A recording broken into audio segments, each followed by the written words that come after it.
दुर्गाने अक्षराविरुद्ध केला नवीन डाव, वटपौर्णिमेच्या पूजेत येणार अडथळा.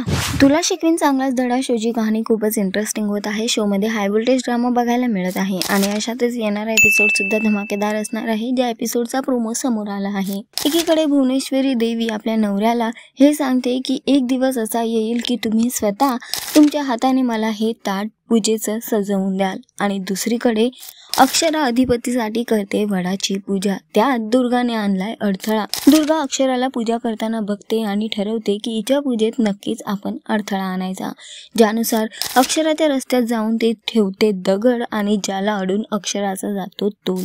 आता बघणं खूप महत्त्वाचं असणार आहे की अक्षरा अधिपतीचा हा वटपौर्णिमेचा धागा तुटणार का, की अक्षराला अधिपती पडताना वाचवणार आणि दोघे मिळून ही पूजा पूर्ण करणार. बघणं असणार आहे खूप महत्त्वाचं. सध्या शोचा ट्रॅक खूपच इंटरेस्टिंग होत आहे. तुम्हाला काय वाटतं ह्या ट्रॅकवर आम्हाला कॉमेंट करून नक्की सांगा. टेलिव्हिजन विश्वातील घडामोडी जाणून घेण्यासाठी टेलिगप्पाला लाईक, शेअर, सबस्क्राईब नक्की करा. नमस्कार.